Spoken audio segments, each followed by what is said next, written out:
and welcome to the Free Cheese episode 332. I'm your Joe Dick, joined by Marc Augustiniak. Hey there. Matt Sellner. Hello. The Free Cheese is a weekly video game podcast about video games brought to you once a week by thefreecheese.com. It is January 6th, 2020. You know what that means. Future. And Israel. Only 38 days until Sonic the Hedgehog appears in theaters. Count them down. February? Oh, Yeah. February 14th, baby. That was mixed in with the March. February 14th. Get your Valentine's Day tickets now, folks. You want to get out there. You want to get in it. You want to get... I'm excited. I'm excited too. You know why, Matt? Because of cats and the possibilities. Better. Today is the first episode of a new year, which means it's the episode where we look back a year ago, look at how each of us accurately predicted the future, and award out some points. Oh, man. I will hear nothing of this imaginary bullshit half point. There is that's a still half floating. point on the board Guys. from last year. Do you hear Goldfinger, like, just faintly in the distance? Always. Like, literally in the last 2 weeks, that has just been a phantom in my head. No, and then we will make our 2020 predictions for video games. We've got some write-in predictions from our friends Akko and Ben. What else we got? We got, of course, what we've been playing in the last week. How are you guys doing? You excited? This is the one. This is my the favorite episode of the year. This is a good one. I always have trouble with this one, but sure. You can't put too much pressure. It's just a year's worth of predictions. That's all. I don't know. I don't dream anymore. I would- That's the I thing. know. Just 5 predictions that somehow, just have 20 parts to them. I was cloudy. I was cloudy myself. But, we made it. I do have good news, though. Before we start with what we've been playing the last week, we actually have a game this week. We have a couple games to play this week, in addition to predictions. We're gonna start off with a game called You've Just Won. So, who wants to go first? Matt. Matt, you've just won. The year's 1994. You've just won Final Fantasy VI for the Super Famicom or a free month of Sega Channel. Congratulations, you've just won. You can only choose one. You get Final Fantasy VI for the Super Famicom or a free month of Sega Channel. I guess Final Fantasy VI. It's in Japanese. That's better than Sega Channel. All right, I guess so. Mark, welcome to 1995. Congratulations, you've just won tickets to the first E3 or a voucher to get the first PlayStation eventually. I think me as a kid at that time wouldn't care about events like that. Because E3 probably is not that exciting at that time for me. Like, I probably just wouldn't know that. So I'm going to go with the eventual PlayStation. Congratulations, you got your PlayStation. Your voucher will be able to be redeemed beginning in the spring of 1999. Cool. Matt, it is 1996. You've just won the Die Hard trilogy and Crash Bandicoot for PlayStation 1 or the Tamagotchi. A Tamagotchi. Tamagotchi. Just a Tamagotchi. Or a Tamagotchi. Depends on how you look at it. Man, as much as I don't want the Die Hard trilogy in my life, I do like Crash Bandicoot, so... Someone say they know what they're doing when they made the prizes up for this game. Matt, you got to make a choice. Die Hard trilogy and Crash Bandicoot for PS1. You got to keep them both. Or Tamagotchi. Go with both. I can just not play the one. Well, thank you for playing. You've just won. We will be back with more of that another time. So Matt gets to win 3 things and not just get an inevitable, one, maybe? I can give you the one. I didn't know how this one would go. This one was a last-minute addition to our game. That's fine. I'll take it, because I do have the PlayStation coming in a couple years. And, to be frank, this was inspired by your first question to begin with. I could tell with that first choice. Yes. That was your exact phrasing. We'll have another game later on that we'll play here on this podcast. But before then, we've all played some video games in the last week, I assume. Well, I know we played one together. Should we just go right into that? Grand Theft Auto Online? Yeah, sure. Thank you, Game Pass, for keeping me up till 5 in the morning last night. I almost bought that game like a week ago because it was on sale, or maybe still is, for $15. and my brother's been playing GTA Online, so I was like, I could get in there and do some stupid shit, and I didn't. I was like, let me wait, give it a little bit of time, and then the other morning, just, hey, it's on Game Pass, and then, oh boy. I don't even know where to begin. I did not... Is it something just about GTA that's just like a dumb sandbox, fun, stupid playground? Because we literally spent 2 hours on one street in the game just piling cars up and blowing them up like we were 7 years fucking old. And it was hilarious. Yeah, like I don't... It just works. I don't know. Yeah, I can't describe it. No. There's a lot. There's so much in that game. Tell Tell you what there's not a lot of. Fucking beard options. Which is why I'm a goth lady and not me. I don't know if you noticed, but one of the things you unlock, I was unlocking some beard styles as well. Oh, fuck them. Yeah, when you go to a barber, they have more to choose from. But gosh. they don't have a lot of long hair options for guys. So I'm stuck with that, like, surfer dude thing. Oh, yeah. I made the best of the long hair decisions. Sure, yeah, the best. Well, that's why I went with a lady, because it was like, well, looks better, clothes look better. Was anyone's dad John Marston? Or is it just me? Oh, was that an option? Mm-hmm. I was just scrolling through until my face looked cool. You could also have, really I think you could have Nico Bellic as a... I did see Nico. Yeah. I was scrolling through. Wait, what, huh? Nico? Weird. That was an interesting way to do that. I don't remember them doing that in the original. I don't remember that either. Because I played back when GTA Online first launched. It was a couple months after the campaign did, right? It was 3 weeks after the campaign, but good luck trying to get on. I remember we got on, and I remember we were recording this podcast at this time, and we made a crew, and a fuck ton of us were playing. And there was one night, I remember we just got into this all-out war with one fucking kid. I don't remember his name. You can probably go back to the podcast and hear us cursing his username. But we were just like, he had a fucking helicopter, and we did not. And we were all on the ground shooting him. He just kept fucking us up, just over and over again. That's one of my favorite things, is to shoot the cops out of the helicopter and just watch them fall, right in front of you. Why is that so good? I don't understand at all. This game's 7 years old, and it's still... Well, not 7. I guess it's technically just over 6. But, we're entering its 7th year, and it's like... When I played Red Dead Online, I thought for Red Dead 2 Online, I thought it was creative that you were a criminal, and that was your character creation system. But then I realized this game does that too. Took it right from there. So... But yeah, I mean, it still makes sense. I thought that was... When I was playing way back when, they did not have the, what do you call them? The heists or anything like that. All that shit was still... Yeah, that came a year after. And I was way off that game by that point. But I'm excited to see what those are. Because I want money, dude. So do you get a house if you complete the tutorial, or just a car? I don't know. Because I skipped the tutorial... You got a car, right?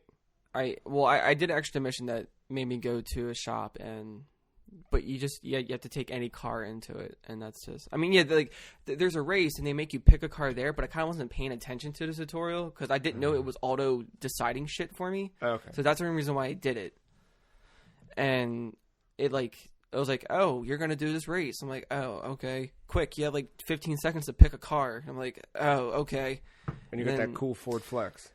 Well, the car that I started with, I don't even know what happened to it. They're like, the next mission was driving to the shop, and you can get to customize it. So I just took another person's car and drove that in there. Nice. I'd made sure it was 4-door, because if we want to cruise in style, you got to have everybody in there. That's true, yeah.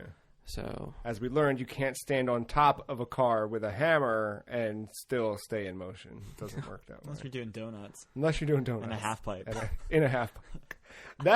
All right, so... I keep hearing those trumpets. Dude, I'm not... Yeah. Listeners know that a couple weeks back we started Halo Reach, and Marc christened us with Goldfinger's Superman as... penetrating a fortress with a ghost. It's a way of life. That's a good episode title right there. Penetrating a fortress with a ghost. That's a good band name. That's a good... All right, anyway. It's a good flavor for coffee. Crew name. Yeah, that's a good album name. Oh, all right. We got a lot of things to do here with this name. But last night we're running from the cops, as you do, and there's a half pipe. Like, there's a bike.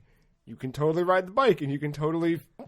I did a fucking backflip on the half pipe. I know. While Goldfinger played. I can't stop picturing it. But I think aren't there like user made game modes in this as well? Yeah. Yeah. Like isn't one of them like just being cops and robbers? Like that. Yeah, I feel like I've heard that became like a big. Was that in that Danny O'Dwyer documentary? I can't remember. That was that big thing that was on Twitch, but I think that's only on the PC. That was my next that question. what it is? There's a lot of these on the PC. Yeah. Not whatever console. Still. This This is is fucking around. Yeah. I mean, I don't even think we did like missions. No, we robbed liquor stores and like blew up cars. It's literally what we did for 4.5 hours Dude, last night. For doing this through Game Pass, like the only money I spent was actually getting money. Like Yeah. that little starter pack. Like I didn't do like the crazy ones. Like you go up to like $100 if you wanted, but I just did the $10 thing. Well, that's what my brother told me because he got into it a little bit and was excited about it. And he said that he kind of fell off a little bit because one of his friends that's all he does is just play this game. And another one of his friends dropped money on like one of the Megalodon fucking things. So he's like skyrocketed ahead and he's like, I feel left behind. So I just kind of fell off. He's like, but now that you're back in, I'll get in. Yeah, I mean, all I've done. I mean, it's good for just buying weapons, but you don't have everything. I mean, if you just did the beginning of the campaign and go right into online, then. My thing is, I just want to get a little apartment. I want to put some bullshit in there. I want to make it like a cool, spooky goth dungeon. And just fucking be rad, you know? I want to buy that house right around the corner of. God, that was so good. Right around the corner of that little street. Yeah. So it's weird that. Crash Lane. Like, we had a bug, which is strange. But you physically did the tutorial, Mark. Matt and I both hit skip tutorial. And now it tells us that we can't play together. And then randomly through witchcraft, we just end up in the same game sometimes. Which I don't get. Yeah. Like, there's no consistency with it. I don't know what it is. And I wonder if maybe now that, like, we've gone offline, shut our Xboxes off, and come back, like, I wonder if it'll be different tonight or something. I don't know. Yeah, no idea. But, yeah, what?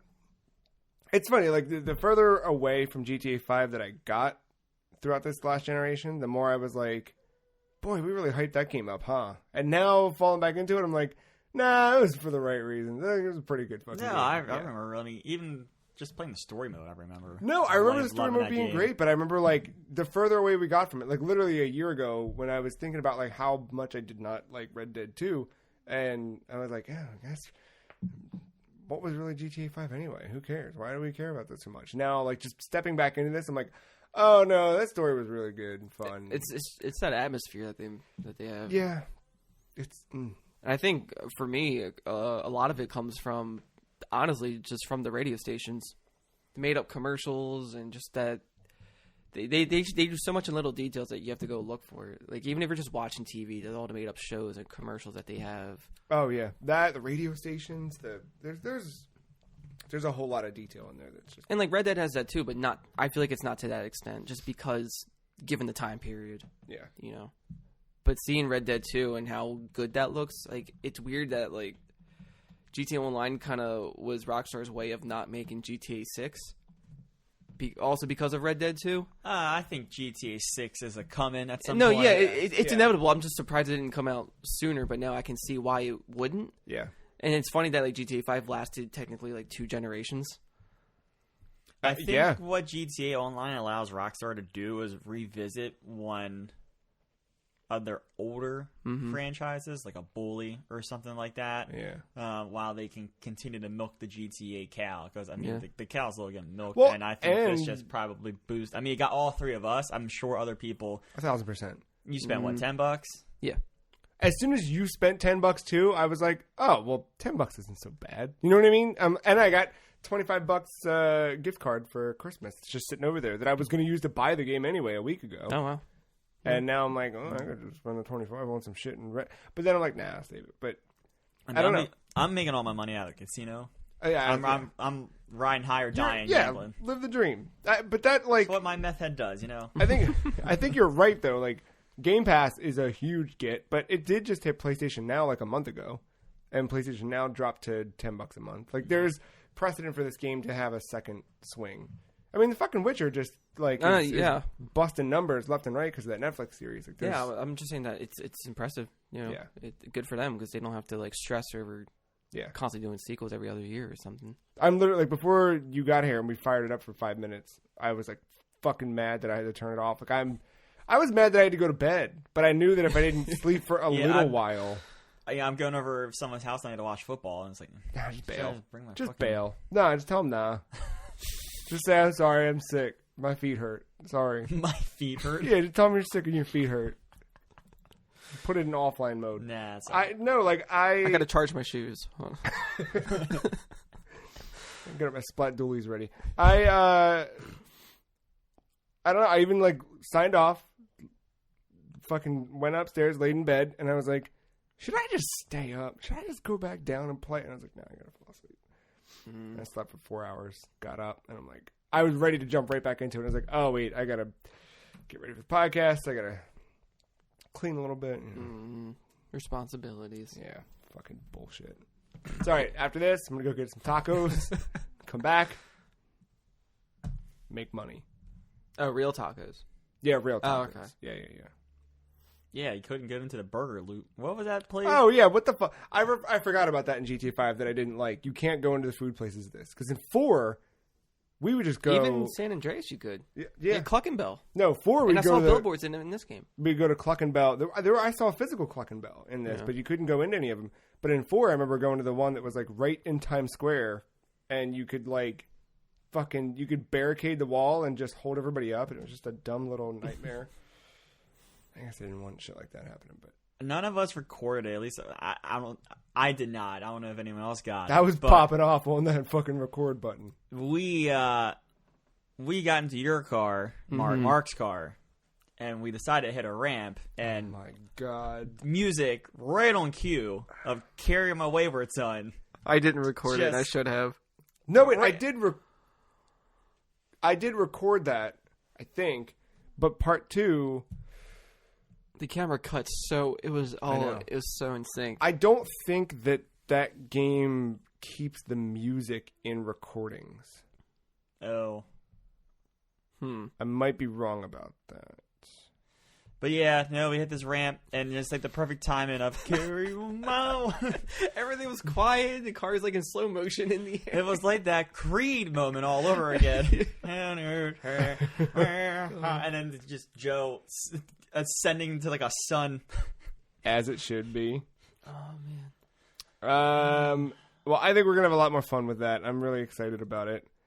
I'm scrolling through this Xbox here. Marc, looks like you played a little Onimusha?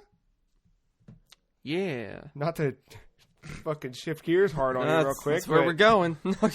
Yeah. Is this the remake or... It's not really like a remake. Or remaster or whatever? Yeah. It's the new one, right?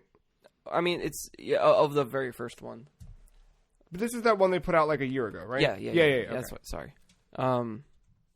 It has the Resident Evil DNA. Yeah. Oh, cool. With the pre-rendered backgrounds and cut different weird camera angles wherever you go. It did used to have tank controls, which you can do with the D-pad, or you can just freely run around with the joystick, and it feels so good to just move. It feels good to attack. I couldn't play it. Like, I remember playing this on PS2, like, way back, like, when it first came out. Didn't really know what I was doing. Don't remember too much of it. Just kind of didn't, like, my brain was just turned off and just whatever.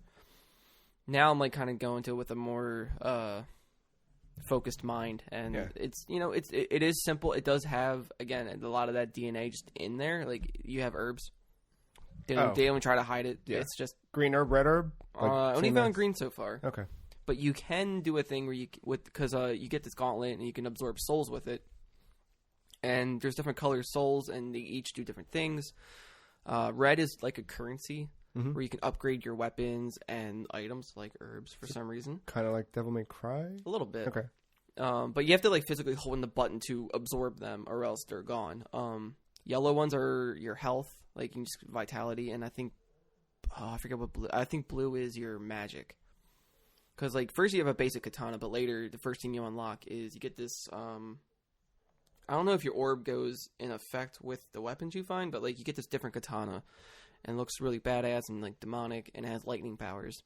So you hit, like, I'm playing on Xbox, so, like, hit Y to activate it, and then you do a combo with X, and then this whole lightning strike comes down.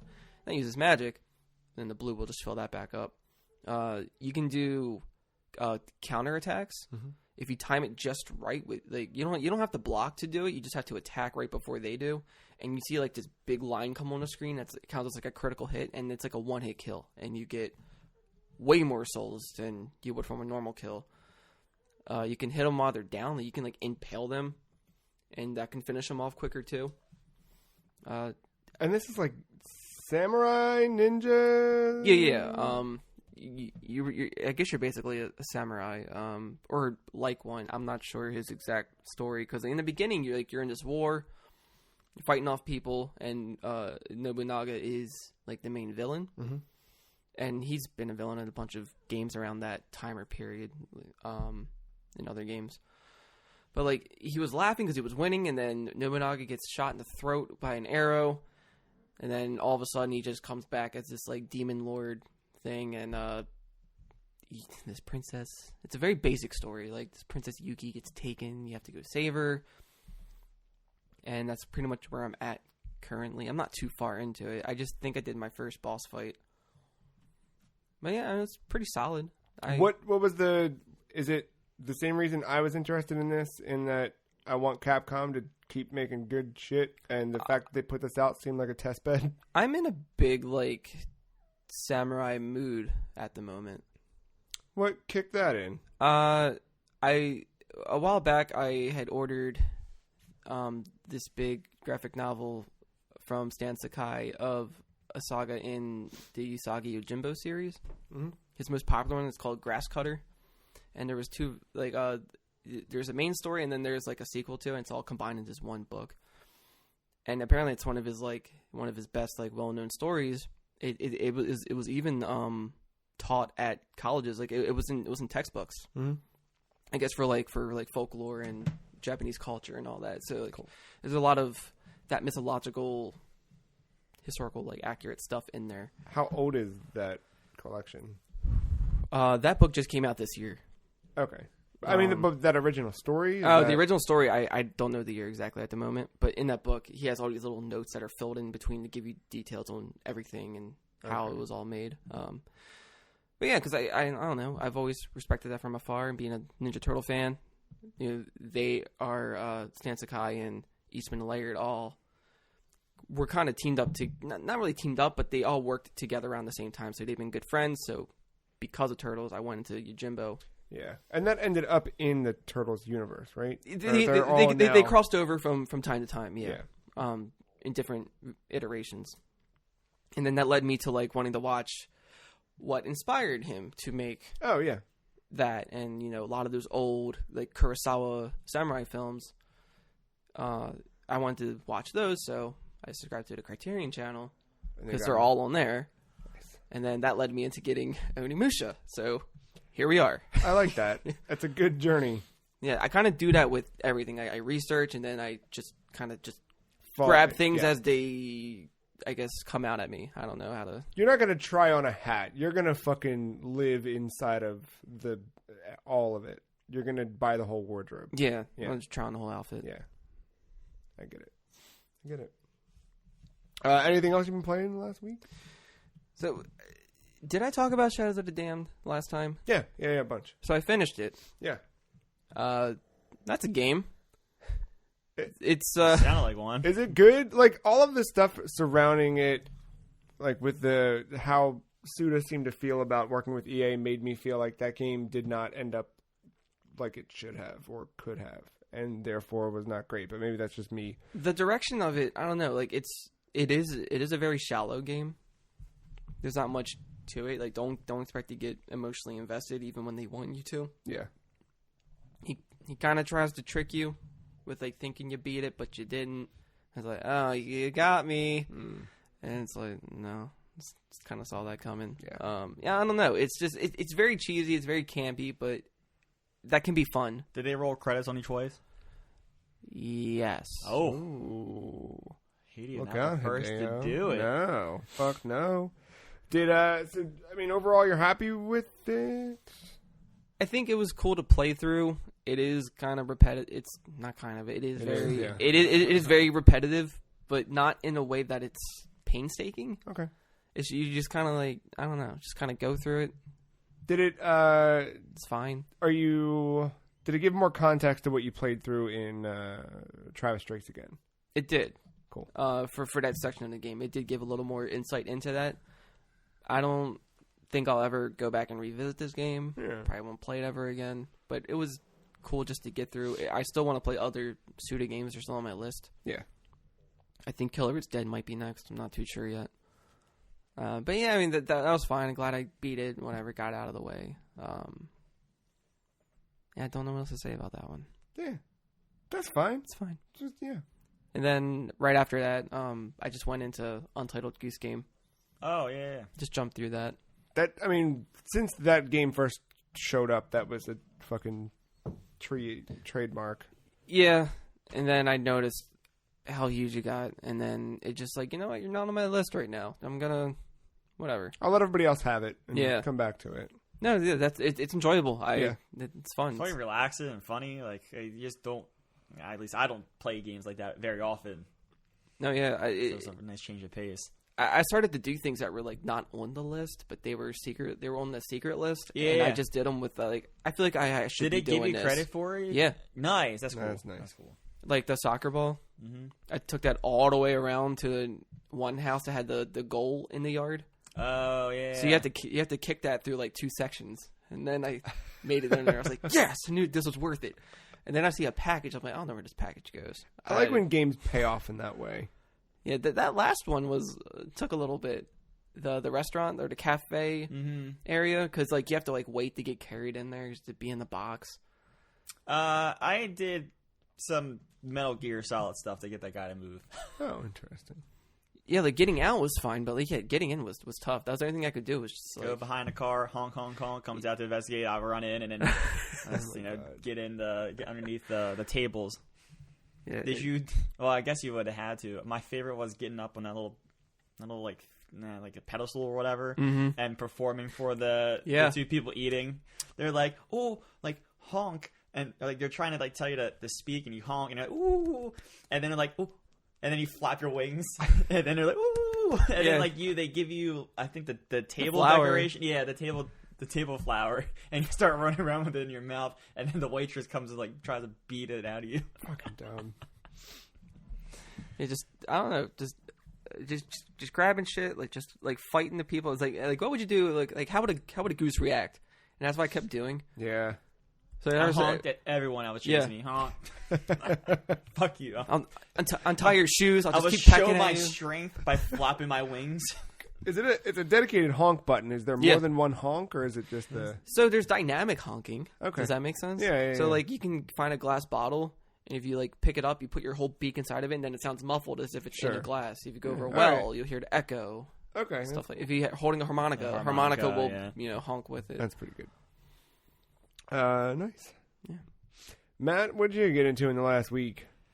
I guess I'll mention the end of Face of the franchise in Madden 20. Are you? I was like right at the end, evidently. Oh, really? Yeah, it's so like it does what the other games like that the Madden 18 story mode did, where it's a pretty much like this big old story setup journey to the NFL, and then once you get into the NFL, it actually converts the mode to franchise mode and kind of treats it regularly as if you're just doing like a superstar franchise mode from there. Which is fine. I think there's still a couple story elements that carry over, but I haven't gotten very far into it to see like how big of a factor they are. But yeah, I kept redoing it to make sure I won the college football playoff, and then you do a couple like mini games for a real thing that's called the NFL Combine, which is like this big old scouting event that happens before the draft.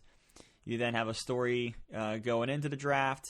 I think it depends, like how well depend on you winning the games and how well you do in these mini games is like your draft position. And and then you're drafted. But me and a friend of mine were talking, and we are convinced that you can only get drafted by 4 teams. It doesn't matter. Really? Yeah. Who are the 4? We think it's the Raiders, the Dolphins. I can't remember the other 2. I was drafted by the Raiders. Is there any precedent to like why those teams? Or I think they all kind of need a quarterback. Okay. Going into like this year's draft or whatever. Okay. So yeah, it was fine. It's tough to take that mode seriously when you're playing with a character that looks like the way he does. Yeah, Matt sent me some pictures this morning. That's a Waluigi. If I hadn't seen one, before. It's like Waluigi and Koji Kondo. I forgot last week when I was talking about the ears, making them like kind of pointy elf ears. he's got Tingle vibes. Like, oh my god, it's Tingle. You made Tingle. Yeah, you made Tingle. So yeah, it's it was fine. It's as stupid as it was. The terminally ill kid is cured. Oh. Thank God. Yeah. Yay. Isaiah Streets is the way he is because he lost his brother. Yay. But we won the championship for him. I didn't show you the video yet, but I have the video of me winning and being interviewed on the stage of like the national championship. No. And you get to hear my guy talk, which is always exciting. And then my guy's all chipper and everything, and it transitions where like my guy or the quarterback, my guy, it's like, hey Isaiah, come over here, take this trophy, this is yours too. And he comes over and like immediately the music becomes somber as the reporter's like, we know you did this because of your brother. And it's like, oh my God, this is so bad. Yeah, that's not good. Yeah, so it's cheesy ass Lifetime shit. It is, but it was fine to have it with the rest of the package. But no, Madden's still fun. I've been playing a little bit more online, less of the Superstar KO stuff, but more like actual, just like me playing as the Ravens versus whoever. And I've been just kind of doing that. I've been playing some with accessories, I guess, is more what I was doing. Trying to get that. I got that PlayStation Classic for Christmas. Trying to get that to where it needs to be worth the price of admission. Yeah, it's that's a good thing when you get it to the right spot. Yeah, and then that leads to me playing the real life game of Hacknet. Yeah, not to that level, but just some general fuckery. I got the 8-bit do PS Classic adapter, which lets you plug in his little USB dongle pretty much, and you can hook up wirelessly with almost any modern controller. Nice. But of course, I'm using it with a DualShock 4, which is also great for the Nintendo Switch. And I think that's so cool. And that was super easy. I tested it this morning so that way I could talk about it. I did play a little Puyo Puyo. I went to a hockey game earlier in the week on New Year's Eve.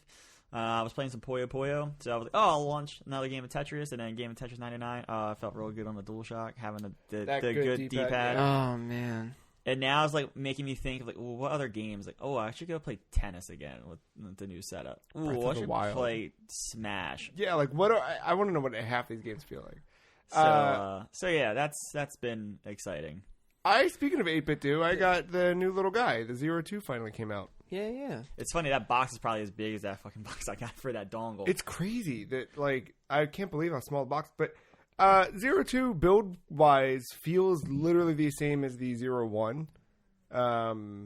But of course this one natively connects to Switch and everything else. The first 0 was like Bluetooth only for very specific use cases and couldn't update the firmware. This one is more like the more modern controllers.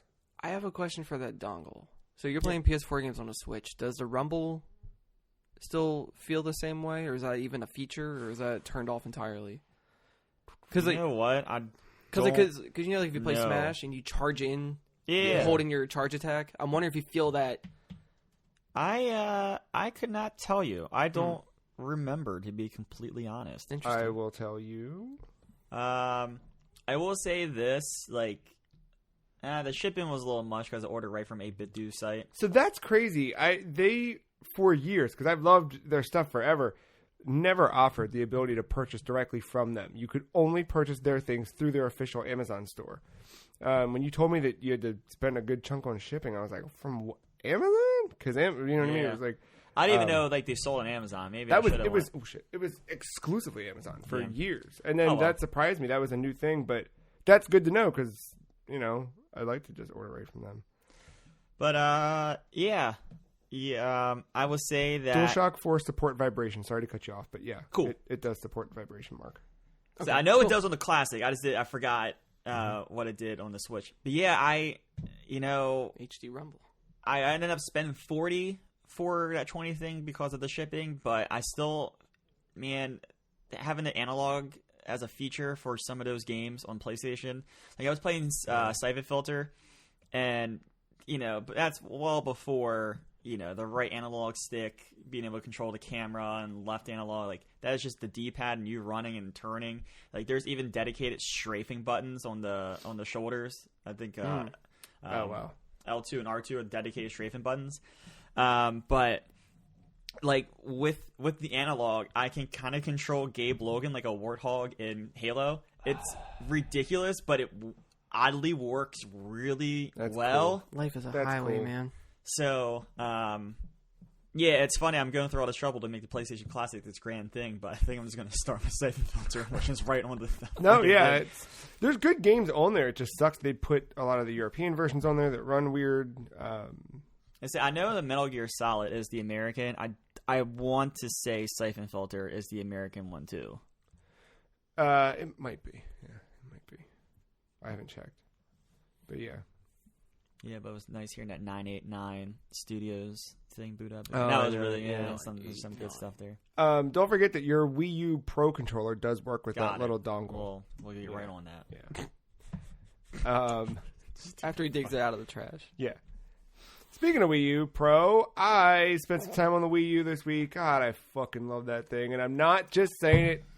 I'm not just saying it so you do that. I promise. Were you doing this for prediction reasons, or were you just... No, I mean, just playing Metroid Prime 3 still. Oh, okay. But being back in that console, like, just hearing the boot up sound, like, the Switch is just a quiet, lonely experience. You know what I mean? Like... Lonely, yes. The fucking Wii U, I mean... it's personal, because it's a portable device.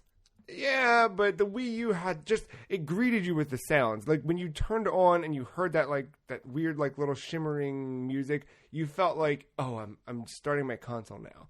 And although it's not populated for real anymore, you had that whole plaza of all the Mii's and Miiverse and your friends all come running in and all the bullshit and the posts, and it was special. Miiverse was special. Miiverse was just... You're not going to do better than that. But I don't know, man. I just spent some time in the eShop, and there's music that plays in the eShop. That's nice. Like, that kind of shit. Seeing the words Virtual Console again, and seeing, like, I forgot how much they put out on Virtual Console on Wii U. It's a fucking lot. And 3DS is kind of similar. Yeah. Oh, 3DS is so much. Remember the music and everything? Yeah. Oh, yeah. They have the... You just boot up Switch, and all you hear is just a little xylophone going up and down the scale. Well, yeah. And then the whistle.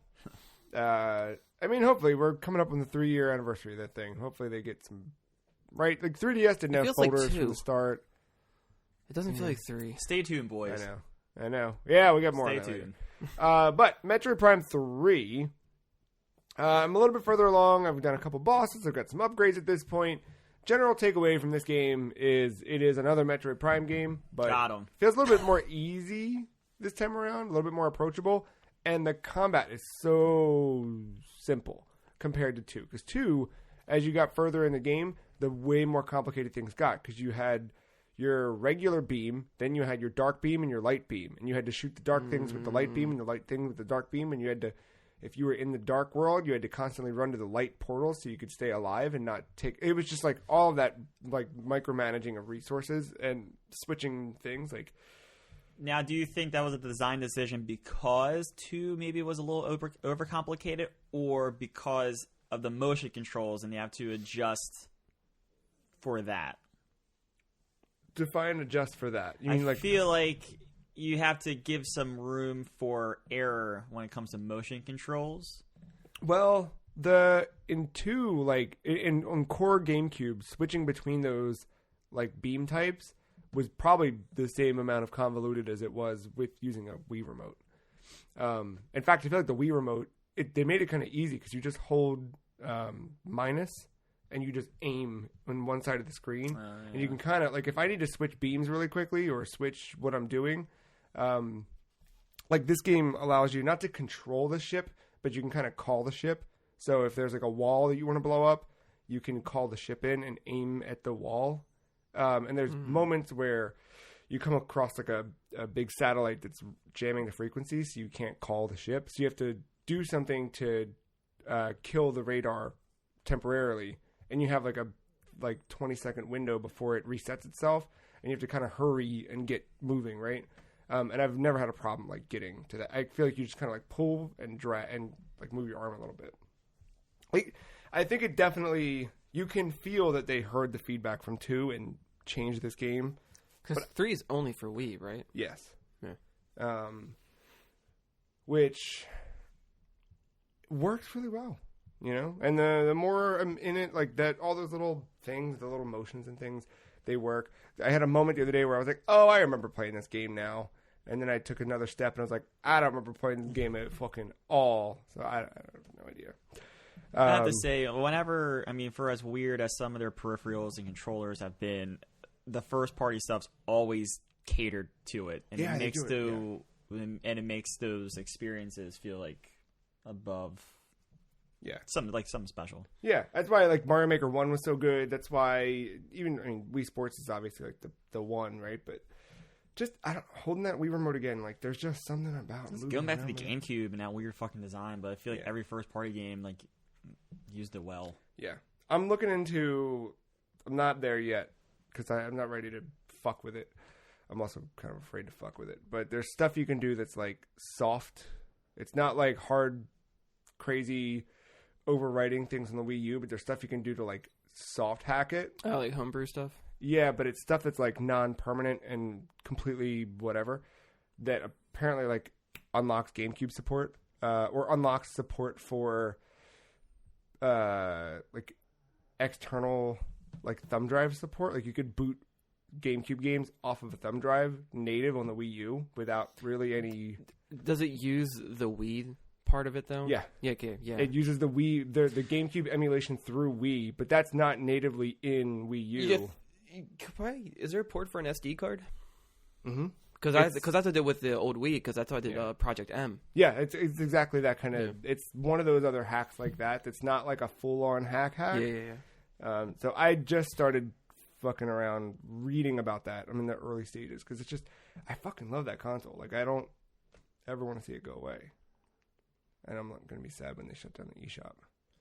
That shit needs to get the hell out. Like of my here. next, as soon as I'm done with Metroid Prime 3, I'm buying Pikmin, the Wii one, because I never did the Wii Pikmin when they like did the port, the new play control version of it. I played it on GameCube back in the day. Never played Pikmin 2, so yeah, I've only played the first one. Fuck.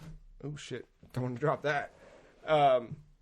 You should. Well, you don't have Wii U anymore, but Pikmin 3 is just a fucking treat, and those the giant, big, bubbly, juicy fruits. I could talk about those Pikmin 3 fruits all fucking day. If the Wii U was technically mine, I would lend it to someone. But it's not. Well, it's technically something you could plug in and play Pikmin 3 on. Yeah, really not. I'm sure this isn't the last we've seen of Pikmin. Speaking of Pikmin, just a hot check-in. I think it was like New Year's Eve or something. I was in bed. Didn't know what to play. I had my Vita, and I was like, I still got Army Corps of Hell, and I went through the first 5 levels of that again. What is it? Army Corps of Hell. Oh, I remember. Yeah, you talking about the game. It's one of the people who worked on Pikmin left and worked with Square Enix on Pikmin from Hell, where you are a demon lord controlling. I remember now. Armies of goblins, and it's fine. I did 5 levels, and I was like, oh yeah, okay. Did you play any more of that dungeon crawler, the fan service one? I fired it up, or I fired up a different one just to see, and there was one that actually seemed a little bit better and a little less fan servicey. And yeah, it they're fine. Just download Blades on your phone. No. I ended up, the dungeon crawling was like, all right, I should beat Link's Awakening. So I did. And I kind of feel the same way about that game after beating it that I did after the, like, third dungeon, where it's like, cool, it was fine. You know? Yeah. I don't know, I felt like the dungeons were all very much the same kind of thing. Like, walk a little bit, find like, all the puzzles felt the same. Everything just kind of blurred together after a while, where I don't know how the original Link's Awakening was because I didn't play it far enough to know. I don't know. Have you played any of the Oracle games? I played half of one of them. It's exactly that. Yeah, and it's like... Because they use the same assets. They're good. They're just... There's not enough variety, I think. So once you kind of do the one thing, you're like, all right, I did it. I just like navigating. No, I didn't either. It felt very slow. It was like, I actually, for a small map, I got lost a lot. I did too. I don't know how that was even possible. Yeah. Just I don't know, just the direction of where to go. It was like finding the dungeons was just like not fun. Yeah, because I think a lot of it was like some of the dungeons you had to like swim and then go on a thing and then find these secret stairs, and it was just like, I didn't love it. Did you beat that? No, I never have, and I think I never will. No matter how many times it comes out. It was fine. Final boss was fine. Like it was just fine. That dream will always be a dream to me. Or is it? Yeah. She's a seagull. Yeah, no, it was neat. They did do some cool, more anime cutscenes at the end after you beat the boss. I mean, like I do like fighting was cool. Yeah, that's fine. It feels good. It just, some of the physics were weird, like the claw machine. Did you do that a lot? Yeah, everything felt delayed. Everything was just like falling everywhere and just like, I gotta work with this. Yeah. Okay. I don't know. It's a nice game. I think that I'm ready. I don't know if Breath of the Wild spoiled Zelda for me, and now it totally did. You know what I mean? Like, totally did.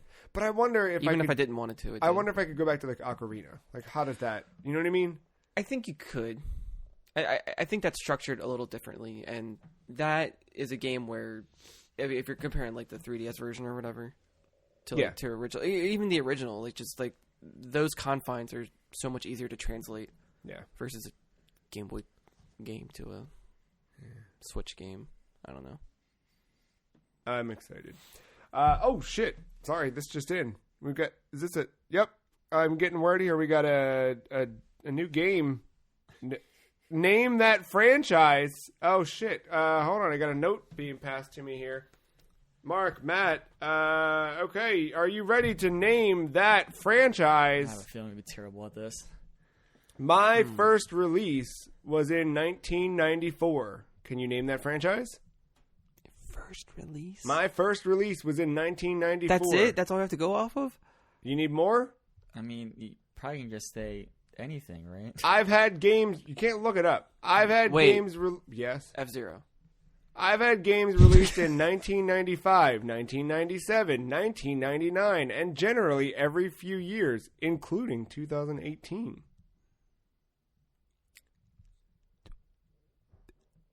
Am I allowed to ask questions? Can you name that franchise? That's the question I can ask. I was going to say, like, did this start out on Sega or Super Nintendo? My first release was in 1994. I've had games released in 95, 97, 99, and generally every few years, including 2018. Ready for the third clue? It's not Sonic, is it? Ready for the third clue? Because that's like 91, isn't it? I've had spin-offs and even a game with playable monsters. Which franchise am I? Pokemon? 1994. I've had games released in 1995, playable 97, monsters. 1999. Generally every few years, including 2018. Monsters. I've had spin-offs and even a game with playable monsters. Shin Megami Tensei? No, that's too early. Yeah, I don't... I don't know when a lot of these franchises started. I can go off the page here. Playable monsters makes you think like Dragon Quest, but it's... Yeah, I don't... That's not... They started way back, like before 94. I can go off the page a little bit. I'll tell you that the 94, 5, and 7 games were all part of the first trilogy.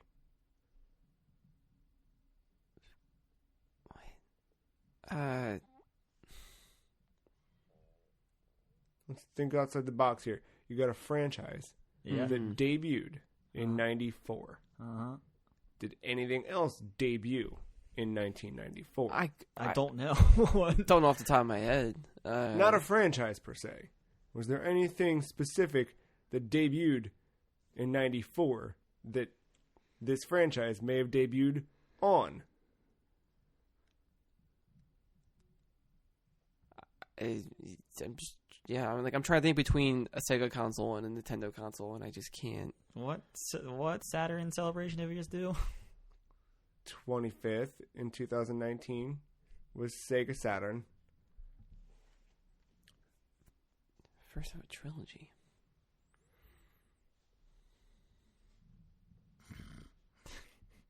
Anything else released in 1994? For the record, I did say I was going to be terrible at this. Like, I was 6 years old. Yeah, I know. Y'all are historians. Not. I was 2. All right.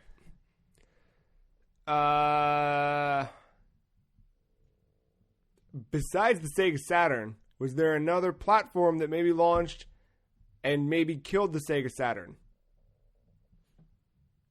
I guess the PlayStation. Oh, okay. Were there any games that debuted on the PlayStation in 1994? PlayStation's 94? In Japan. Oh, fuck off. Well. Tomb Raider? No, wait, Playable Monsters. Shit. All right, so wait, say the trilogy one again. The games that were the 1994, 5, and 7 games were part of the original trilogy. Part of the original trilogy. So that means there's been another run of the games. Oh, wait, Spyro? No. I was thinking Skylanders for Playable Monsters. I was just about to say Crash, but Crash came out. I know that. I'll make it a little bit easier. Developed in Japan. Gran Turismo? Playable Monsters.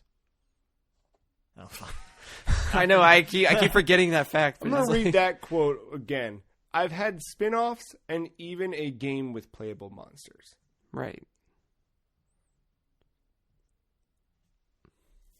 Oh, my God. All right. We're at 52 minutes, 46 seconds on the clock. When we hit 53, I'm going to point at both of you and give me an answer. 10. 5 seconds left. Playable monsters? For a spin-off? Don't think too hard about that. All right, it's 53. Matt, give me your answer. Gut reaction. Tomb Raider. Mark, give me your answer. But it's not. Soul Reaver. The answer is Tekken. Playable Monsters, of course, referring to the release of Pokken, which is technically... Oh, fuck off with that. No. Really? No. Is that... No. Suck my ass tube. That is a... No. You could have gotten away with saying, like, the panda. They classify More it... so than... They classify Pokken as part of the Tekken franchise? They do. You would not expect anyone to know that, though, and you know that. All right, well, say Pokemon here's the thing. At one point. I guess I underestimated. I thought you guys were going to get Tekken so quickly, so I thought I'd throw in the Playable Monster things as a red herring to throw you off the scent of Tekken. Well, you did it. Yeah, sorry about that. Matt was kind of right. All right, well. I wasn't, though. We said Pokemon. You were, like, scratching on the door. Oh, yeah, I was scratching on the surface real hard there. Oh, boy. Shit. Do we need another game real quick just to fucking... clean the slate real quick. No, because here's probably piss us more even more. Piss us. Oh, I can't speak. I'm triggered. Wait, hold on. I got something. Hold on. Man. I know what to do here. No, it's fine. Who is older, Mario or Luigi? Mario. But just by a little bit since they're twin. What is the color of Princess Peach's dress in the original Super Mario Brothers game? White, gold, or pink? White. Matt? Pink? The answer is white. Thank you, Mario. What is Mario's original name? Mustache Man, Jump Man, George? The second one. Jumpman. I was going to say Mario. Correct, Mario it is George. No, it's Jumpman. Thanks for playing. That was perfect. Nintendo tweeted out Nintendo trivia today. So, boom. Anyway, there's that. It is time for us to go to our break. And after our break, we'll be back with predictions. So we'll have our, of course, recap of last year's predictions. And then talk about what is to come right after this.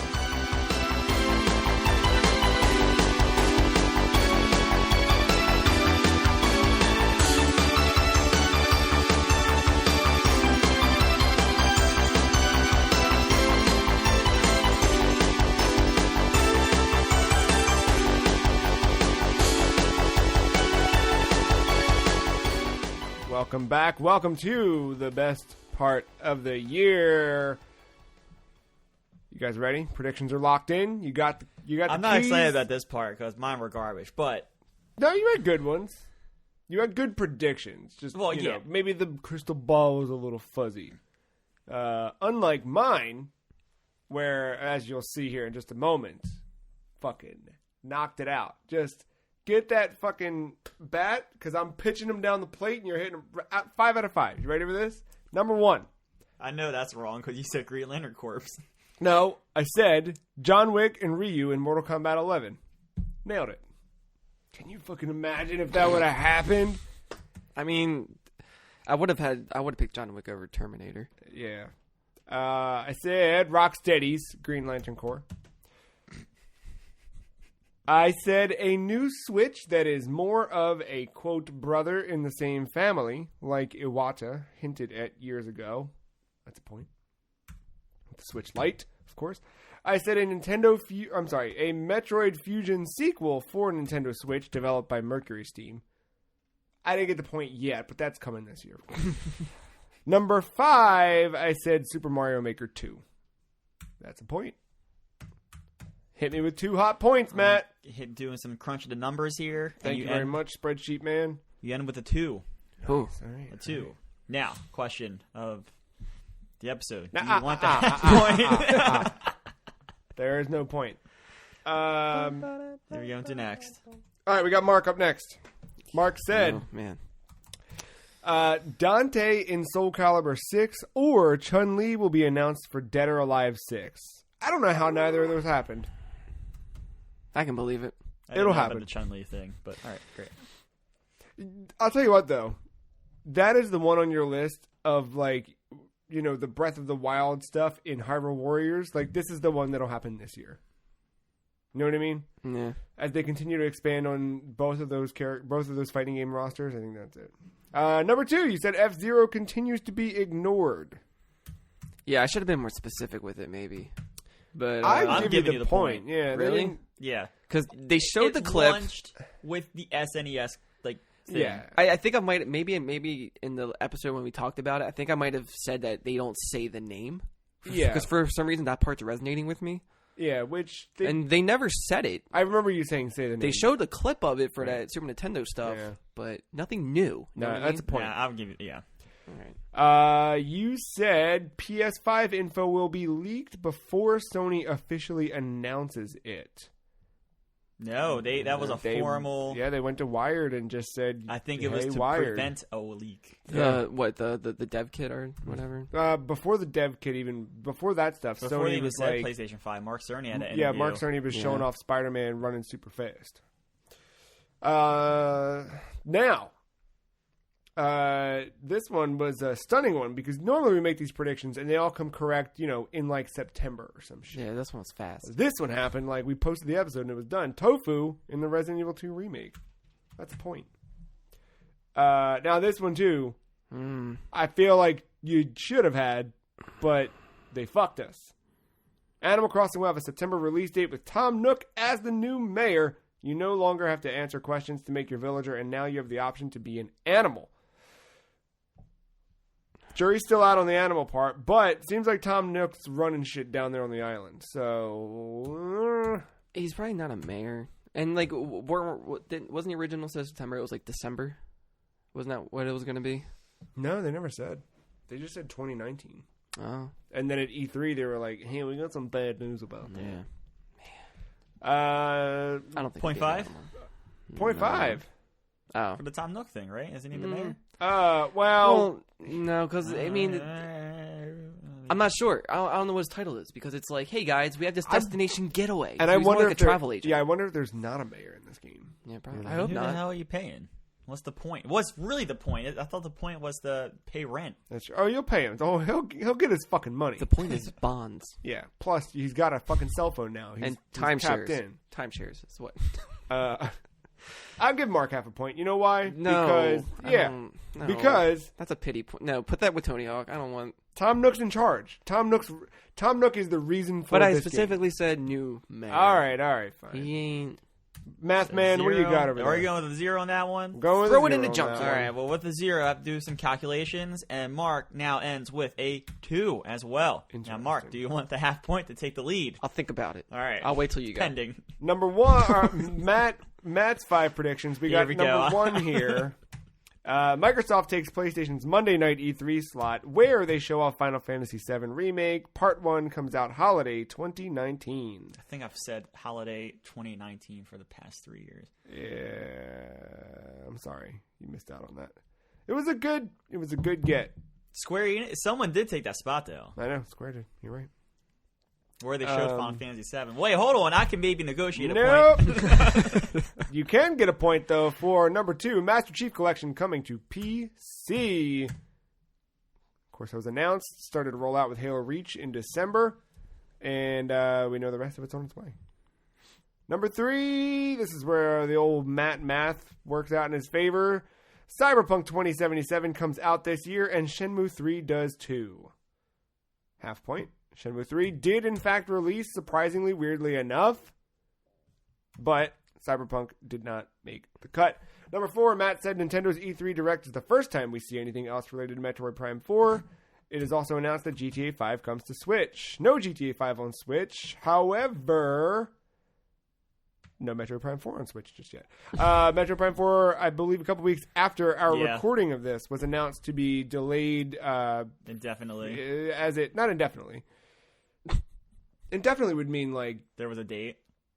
No, indefinitely would mean like we're not returning to this project, right? They said we are starting the actual development definition over. of indefinitely, not the fucking corporate one. Well, you know, not the corporate shareholders. Definition. But yeah, they had to restart. They restarted development at Retro Studios. Hopefully, they restart on that logo too. Number 5, nothing for us. Sony will not appear at any events this year until PSX, which is moved earlier in the year. Specifically, the keynote will take place November 2nd, 1 week before XO19, where they say the words PlayStation 5 for the first time. No. But Jim Ryan said PlayStation 5 in a blog post on PlayStation blog. Just give me the 0. I mean, but they weren't at any events. Ooh. Including PSX. It's true. 1, 2. That might be a half. I didn't think about the E3 thing. It's not a half. That might be a half. 7 parts to it. All right, he gets a third. He gets an eighth of a point. There's 2 commas and 2 periods in this fucking prediction. Yeah, give him an eighth of a point. There you go. Ben Barris. Hold on, wait. You divide an 8 by 2, it's 4. You divide 4 by 3, it's 69. Dividing 69 by love, it's Sonic the Hedgehog. All right, so after doing some number crunching, I end it with a 1.625. The half point's still out there. You might be able to. That's a dirty half point. It's looking real good. That's a dirty eighth point. Okay. Who is it, Ben? Is that what? Ben is up next. Ben's first one, Shenmue 3, delayed. It was delayed. It was delayed again. again. Out last year, but Ben's specific prediction of it being delayed. It's still technically delayed. Yes, true. Ben gets a point. Number 2, Ben said Switch XL revealed. Won't come out until winter. Got a Switch Lite. They went the other way with it, Ben.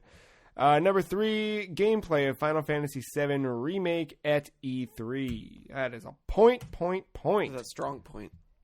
And then Akko said, so what's that total for Ben? I'm sorry. As a 2, despite 3 predictions. So if you go with like a winning percentage type of tiebreaker for standings, Ben is in the lead. That's fair. Akko started us off saying Nero as a guest character in Soul Calibur 6. Number 2 was that? I don't know Nero. Nero was not in Soul Calibur 6. Nero from Devil May Cry 5. Got it. Yes. Yeah, that's nice. Number 2, Switch XL announced and released at the end of the year. Did not happen. Number 3 says the PlayStation 5 will have some kind of portable support. No word on that yet, so 0 points. He said Monokuma from Danganronpa as DLC for Smash. Didn't happen, but that was a good one. And he said Banjo 3E for real this time, promise. Now people are saying Banjo Redewey. Interesting. After crunching the numbers, Akko ends with a 1. So we do. I'm going to argue for Ben here. We do have a. How did Akko end with a 1? The Smash. No, he said Monokuma. What did he? Oh, did he say remake? Oh, I stopped paying attention. Whoops. You said Banjo at E3. He said Banjo 3E. Yeah, for sorry, real my this bad. time. My bad. I heard Banjo and I immediately thought of Smash. So sorry. After re-crunching the numbers, it's a 0. There it is. All right, so where are we at? So once again, we do have the 3-way tie at the top between Joe, Mark, and Ben at 2, and then I come in at 4th with, of course, my good old 1.625. There it is. But I would argue tiebreaker standing style, like in any major sport. Tiebreaker at like any point in the season goes by winning percentage, and because Ben connected on a 2 for 3 instead of a 2 for 5, I think he gets the win. Give it to Ben. I'm fine with that. Mark doesn't look fine with that. I'm thinking about that half point. There. Oh, wild card. Here we go, dude. No. You save know, it. Save it. Gotta save it. Someone has to take it at one point because I will keep bringing it up until someone takes it. No, just keep it there. Just keep it there. All right. Well, Ben won our 2019 predictions. And with a half point still on the board, coming in at because I want more dirty half points to pile up. Yeah. Tony Hawk Pro Skater, the franchise, comes in at 4th, then with a half point. Jesus. It won't die, guys. All right. Are you ready for the real shit? Here we go. You ready for the realest shit? 5 out of 5. Yes. Or possibly a 4.78. I don't know. Oh, God. So as mentioned, I do have Akko and Ben's 2020 predictions locked. And then we, of course, have ours to share. We will go in the same order that we just listed everything else before. We'll go around one prediction each until we get through all of them. My first prediction, Mario Kart. That's it. Just Mario Kart. I feel like, in the words of Charlie Kelly, I feel like you're starting a word, but you're not ending it. Like so, spa, like you're trying to say spaghetti? There will be a subtitle. I don't know what the subtitle is. But so that's it. You just said Mario Kart. So that could be like I'm sorry. It is on Switch. Okay, all right. New Mario Kart on Switch. They're gonna still call it Mario Kart something. They're dropping the numbered thing. All-Star Racing Transformed. So, along those lines, yeah. Here we go. Here comes the mad ass part of this. I like this. It's more Nintendo shit. You're getting them all in. All-Star Racing Mario Kart Brothers Transform. That'd be pretty good. I don't know what they'll call it. Yeah, Mario Kart Universe or something like that. You know what I mean? But now it will preserve the name Mario Kart, though. It will not change to Nintendo Kart or anything like that. No. All right. Mario Kart. They have to because of brand recognition. Yeah. I agree. But I feel like I put this one up front. It's an easy one. Every year they put out a mobile title. The year after they put out a big one. The Mario Kart team made Mario Kart 8 in 2014. They made Mario Kart 8 Deluxe. You know, they did DLC for that game and put that game out on Switch the year of Switch's launch. And then a month after, put out ARMS on the Switch, and that team hasn't done anything since ARMS. I'm not saying that ARMS 2 isn't on the way, but I think that Mario Kart, it's time. I would also accept the name Super Smash Racers. Oh, yeah, pretty good. But I think they got to do Mario Kart something. And it can't be Mario Kart 10, because if you're trying to pull in that mobile audience, they don't want a 10. Nope. They want whatever. You have to play your Switch vertically. Oof, no. I still play that game all the time, dude. Mario Kart Tour is fucking dope. Yeah, we know. Fuck you. It's good. It's real good. Real good. Mark, hit me up with number 1. Gonna pull a Ben here a little bit. Yeah. The name F-Zero continues not to be said by Nintendo via gaming event or direct. The name F-Zero? Yeah. So pretty much it continues to be ignored. Interesting. But this time I'm being more specific. They might right. show a clip. There might be a montage or something. They might throw a little thing in there. But the name F-Zero will not be spoken. No one on a video officially is ever going to say F-Zero. No, because I'm implying that there's not going to be a new game. Okay. That's the implication. Yeah. What if on an episode of Nintendo Minute, Kit and or Krista talk about F-Zero? Does that count as an official capacity? I'm talking in terms of like a gaming event, like reveal, like specifically like a port, a remaster, or a brand new title. Any of the above, I guess. Like if they show a trailer, right? Mm-hmm. And it says the name F-Zero, but nobody it shows the name, but nobody actually says it. I might maybe that's a half point area, but yeah. Oh, do what Bethesda did at QuakeCon with Quake Champions, where they showed it but never said the words Quake Champions back to back. God, gross. Yeah, but with this one, it's specifically leaning towards the fact that there isn't going to be a new F-Zero game. I really hope you're wrong this year on that one. Yeah, me too. Matt, number 1. This is the most straightforward one you're going to get. So take it. At the VGAs, Hideo Kojima will cryptically tease his next game. All right. The Game Awards. That's right. It's TGA, not... Sorry. There is a VGA, though. It was the VGA. Whatever. At King Keeley's... Yes. At the Keeleys. At the King Keeley's house where he gives awards. At the Healy of the Keeley. But no one cares about the awards. Hideo Kojima will announce it. Or cryptically tease his new game. Okay. Sick. I'm down with that. Give me something spook. Ben Barris, number 1. PS5 won't actually read older PlayStation games. Sony will integrate its streaming service, PlayStation Now, which will have older games. I can see that happening. There you go. That's a good one. Akko, number 1. New Banjo game for real this time. That's never going to leave. That's never going to leave. All right. That swings us around to my number 2. Capcom announces a brand new IP. It uses the RE engine and pulls ideas from Deep Down. Remember Deep Down? No. We barely scratched the surface of that one. Deep Down was the glorified tech demo they showed off at the PlayStation 4 reveal event in 2013 that has long gone absent. That is revived, turned into a new IP. They use the RE engine. Oh my gosh, it's spooky. It's coming next gen. We've seen all this Capcom goodness with remakes and reviving dead franchises, and everyone wants to scream about Dino Crisis, and I get it, but they need something new. They need something fresh. And this is it. Okay. Mark, number 2, hit me. In Resident Evil 3, the remake, a sandwich will reveal itself in Jill's apartment. Extra credit half point. An achievement or trophy makes a nod to the sandwich. Sick. He went for the 1.5. I like it. That's a new... Damn, I wish I would have thought about that years ago. I like that a lot.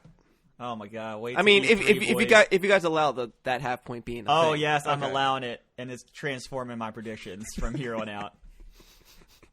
Well, Mr. Transformation, what do you got next? All right, I'm gonna have some bad news for some gamers out there. Bad news, gamers. Look out. Bad news for a couple of spring games. Starting with that piece of shit Avengers game is getting delayed, but only by one fiscal quarter. Meaning it will still come out this year, but probably more towards the fall, summer, late summer, early fall, that kind of period. And it will come out to mediocre reviews, and we can use Metacritic kind of like in that 60 to 70-ish yellow range as our... You're doing that one. All right. But also, one of the other huge titles comes out on time, but is disappointing. And this is not part of my prediction, but my guess is for that game is going to be RE3 or Cyberpunk 2077. My guess is that Cyberpunk and The Last of Us are both underwhelming. One of them's going to do it. Both of them. You want to bet? Oh, I meant like one of the spring, like any like. I know. Yeah, you're saying generically one big title will be mediocre, right? That's your. Yeah. All right. Let's make a bet. Ooh, prop bet. A what? Obviously, I'm the only one that gambles around here. Yeah. I've been to some slot machines. What is the? There you go. I'm saying it's the fails to live up to expectations, not as a bad game per se. And my reason why I picked RE3 was because I think everyone has this big picture of what Nemesis can do after what Mr. X did, and I think it's going to be more of the same of Mr. X. And I said for that's way subjective. I'm talking about hard numbers. I'm saying go your Metacritic route and say that I think Last of Us, Cyberpunk are all going to be not. I think they'll be fine. Oh, I think Cyberpunk for sure will just be fine. Yeah, I think Last of Us is going to blow people out of the water again. Without I hope so. Without really like knowing the games, all the specific games that are coming out, I might lean towards Final Fantasy VII. Yeah, I already this week was like, oh, I don't know if I want to play that anymore. Like, out of all, like I already dropped off Cyberpunk hype train, and now I'm like starting to feel the deflation of Final Fantasy VII. All right, no bet. Bet's off. Okay. It's not clear enough. There's not a clear bet to make, but maybe we'll have some more things to make a bet on. But yeah, that's going to be the fails to live up to expectations. Not a bad game, just, Cyberpunk is through the moon, and, I'm no help to that. And then like 3-make, which is what I'm officially calling it. That's good. I like that. Yeah. You're welcome. I think people have all these expectations for Nemesis, and I think it's just more of the same. Yeah. Did a different team do this game? I don't think so. No. Yeah, I mean, like I just because I remember them talking about doing 3 way back. It's just like by the time you get out 2, and you have a year to like turn this around. Well, because part of that game you go through that police station, so I feel like part of that game's already done. They were working in tandem on this. There's, you know what I mean? Yeah. Like that was. I think exploring that city is going to be the cool part. Of that game. Okay. Ben's second and final prediction. My fucking copy of Shenmue 3 for PC won't arrive until April. Locking it in. Personal prediction there. Locking it in. But that's because it keeps getting fucking... Yeah, it's a shame. Yeah. Shame-moo. Akko's number 2 says a new Street Fighter is a launch title for PlayStation 5 and Xbox Series X. I like that. Yeah, it's pretty good. I like that. Pretty good. Round 3. You ready? Here we go. There's a new Castlevania 3D action title. There's some Souls influence on combat and weapon upgrades. It's gothic as fuck. And it all takes place inside of a castle. Think Lords of Shadow, but better. Lords of Shadow didn't even start with a castle. That's what I mean. Yeah, Shrek Swamp. Lords of Shadow, but better. Okay. And with more of intentional combat rather than Do you start in the castle? Oh, yeah. Not outside. Okay. Honestly... So you're thinking like a Dark Souls light kind of thing? If I were making God of this, War, kind of like God of War did? No, I hate God of War. Or like a... If I were making this game, I would have it. I'd remake the first game. Like Simon Belmont. You walk into the fucking castle, and you go through 6 areas until you get to Dracul. If you want to go crazy, fucking make it Simon's Quest. Right? You have Simon's Quest after. You make this whole game all one big thing. I mean, Simon's Quest makes more sense in modern times than... Well, this, like, moving your way through whatever. And not, like... Just the idea of, like, going into the castle, fighting things to get to just a boss. more modern take on it. Modern take on Castlevania. Soul's influence on the combat, where you have to be intentional with your combat, just like you did in the first one. You had every swing actually mattered. And yeah, it's fucking dark as fuck. Gotta be dark. Gotta be real dark. But I think Konami's overdue for something. And I think that this has been in the works for a little bit.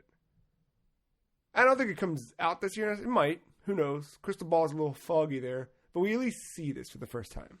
Okay. Cool. Mark? Okay. Oh, boy. Blue Point doesn't reveal Metal Gear Solid because those old PS1 tricks just wouldn't work the same today. Blue Point doesn't reveal Twisted Metal because why would anyone waste their time remaking Hammerhead?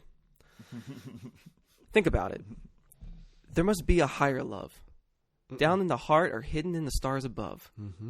Without it, life is wasted time. Look inside your heart, and I'll look inside mine.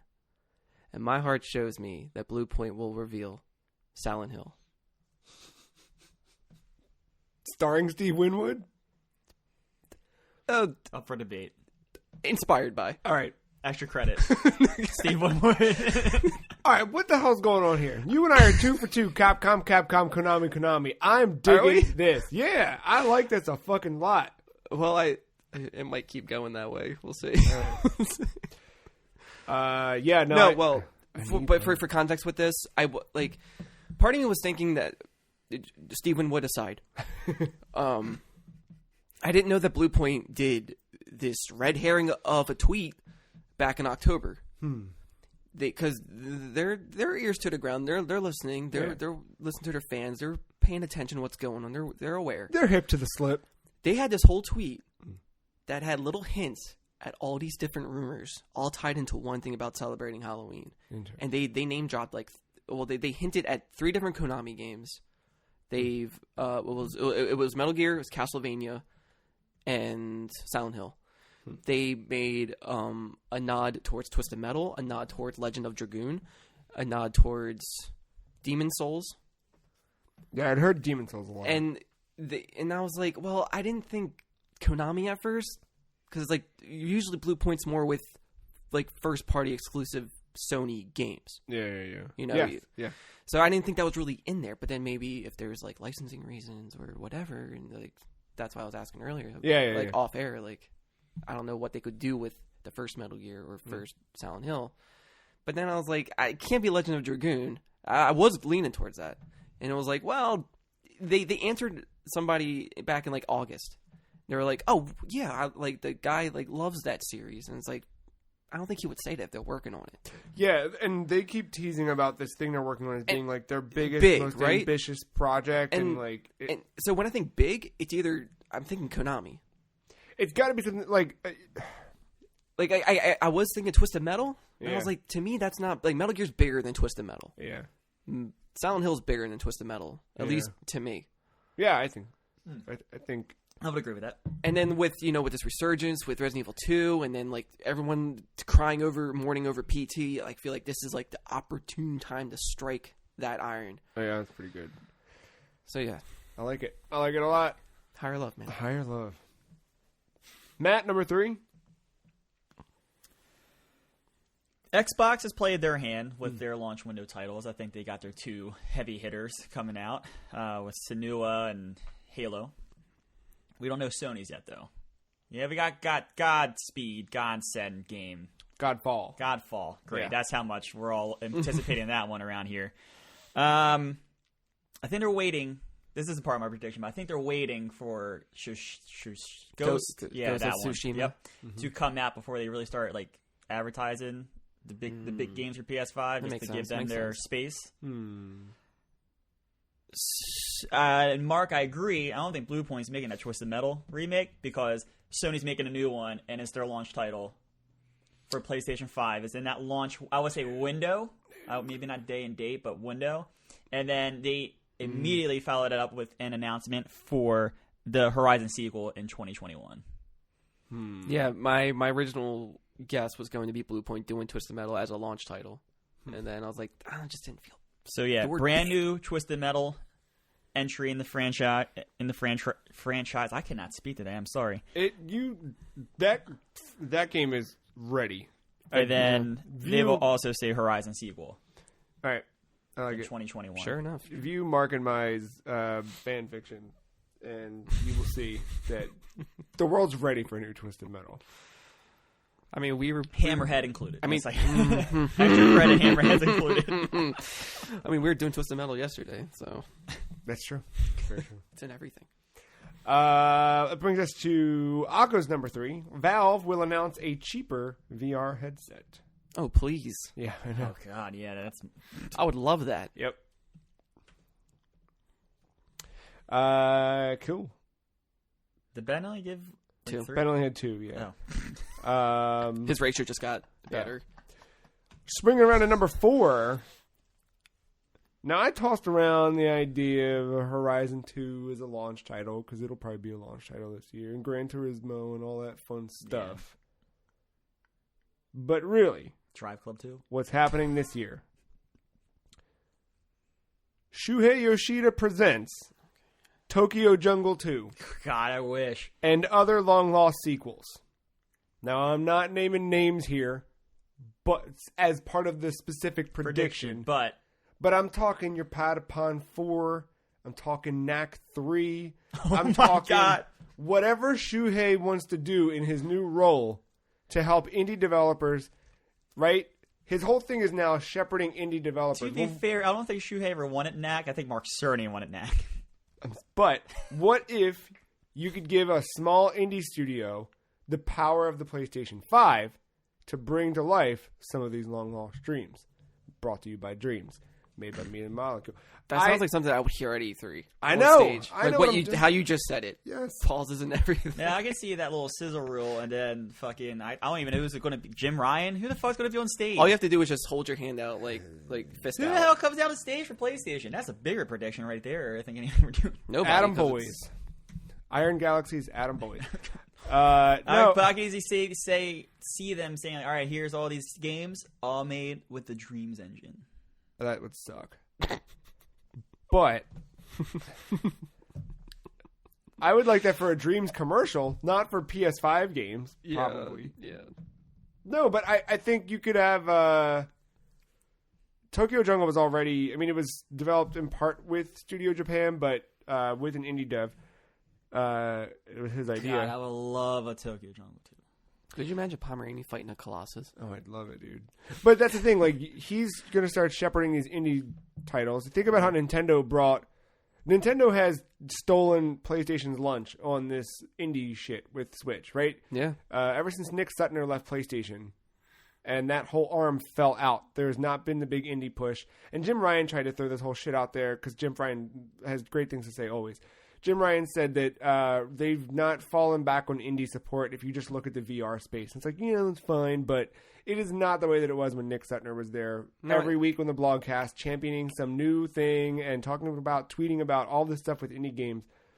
I have a hard time trusting people with 2 first names. I agree. Yeah. But I think Switch is taking that, right? And if you look at what Nintendo has done with stuff like Cadence of Hyrule, yeah, Shuhei's going to make that little dream happen. You're going to get Yacht Club Games' Patapon 4, for example. Give it time. Okay. I don't think Yacht Club's going to make the Patapon game. I'm not saying I'm just you're going to have Shuhei Yoshida presents Tokyo Jungle 2 and other long-lost sequels. Mark, number 4. Okay. I think number 3 was probably my most prepared one. The sequel to Breath of the Wild will reveal its final name. Announced for holiday this year, only to be later delayed into 2021. In its place for holiday release will be the Hero of Time collection. That's in quotes. Which features both the 3DS versions of Ocarina of Time and Majone's Mask. There it is. I was waiting for someone to say Majone's Mask. I like it, except for the part where it gets delayed. Yeah, I don't want that to happen either, but I don't know. I'm so fucking ready for that game. I can't wait. I was at a point where I was like, oh, Nintendo, they bring shit on time when they say it, and I'm like, not all the time. So I'm gonna lower my expectations just in case. That's all that is. That's just me just not hurting myself in the future. I know it got delayed a couple times before probably the final one, but I still think Breath of the Wild was an anomaly.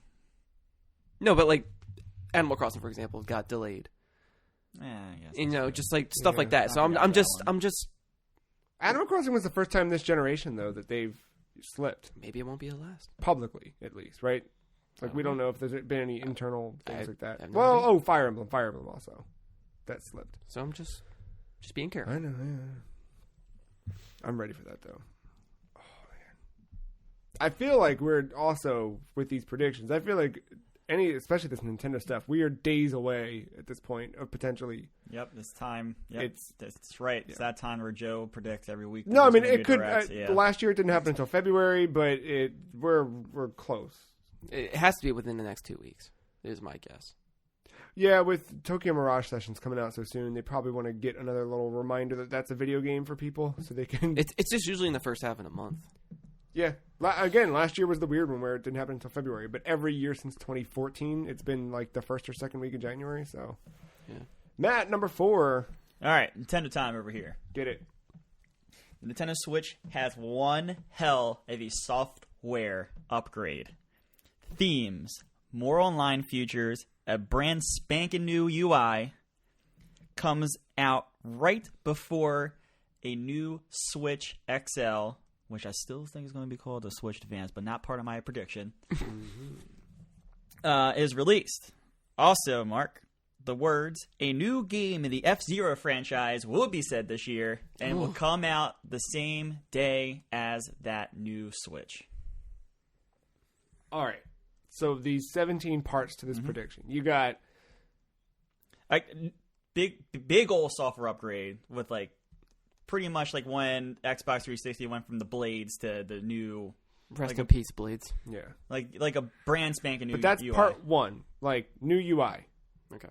Like the big software upgrade that includes UI, like if he feels it everywhere, like online features, whether it's like a virtual console and themes. So you're saying that happens. Yep. You're saying a new model happens. Yep. And F-Zero happens. That's your 3-part? Yes. All right. Okay. So you might get a point if they announce it. I might get a point if they don't. There you go. I like a bet. I like a fighting prediction. Yeah, dude, the Switch is fucking overdue for that. Number 4 for Akko. PlayStation 5 will have full backwards compatibility all the way back to PS1. That was going to be like my first prediction. Was that blip? I think that's happening. I think they see a golden opportunity that they're not, because I think they can look at Xbox. Ben's way sounds so realistic. They got to do it with PSP and Vita also, though. Like anything you can buy on the PSN should be available on PS5. That's the way to do it. That was Akko's final prediction for the year. Hit us with 4, playing the Ben card this year. And then we've got our 5th round here, bringing us home. I hope you're ready for this one. I hope you're ready for mine. 2020 is the year of Samus. Sounds familiar. Not the name I thought you were going to say. The year of Samus. Brought to you with the tagline, "You will believe a woman can roll." What does that even mean? Because she doesn't crawl. She rolls. She rolls. Okay. Not really. The year of Samus, and not officially so, but we're going to see a lot of fucking Metroid this year, is what I'm getting at. And I'm getting at it in 4 parts. You ready for this? Number 1, Metroid Prime Trilogy, Nintendo Switch. Released. We're getting it. That's just a world consensus there. Yeah. Boom. Number 2, Metroid 5. A sequel to Metroid Fusion, or a new 2D side-scrolling. So it's not specifically called Metroid 5. It will be that. Yes. Okay. If Metroid Fusion is Metroid 4, this is the next one in line. Okay. Number 3, a Samus cameo. It could be my aforementioned Mario Kart. It could be she shows up as a fucking playable singer in Fire Emblem Sharp FE. So something like, say, like Rocket League was actually released this year with the Samus car. That would be a part of that point, right? Yeah, I don't want it to be that. I would like it to be something better than that. But hypothetically, she just shows up somewhere else. Got it. Well, that's more her vehicle in the game, not her. Yeah, I'm thinking more Samus. Like, she's going to be in something. I just assume she's driving the car. She's in something. Just believe it. And then number 4, a Metroid Prime 4 First Look. Okay. First Look. Wait. First Look. When you say first look, though, yeah, thank you, Mark. Cinematic or gameplay? Who cares? Okay. First Look. That's what I'm saying. Okay. Does that include another logo wipe? They're not going to do another logo wipe. Does it include at the bottom where it's like, this is not final or whatever? Yeah, Okay. that's fine. That's any game nowadays. Okay. Things Just that Aliens, Colonial Marines, and Watch Dogs. Yeah. All right. That's off the record. Where do you think that Fusion game's Metroid 5 is coming? Oh, it's Switch. They're not. Yeah. Right, no. There's no more 3DS. That's done. That died with. Dead. Yeah, that's. No more 3DS. Sadly. No, but they said as much. They're not making any more first party stuff for that. There it is. My 5th prediction. Mark. Sonic Adventure 3. Yes. Wants that. Yes.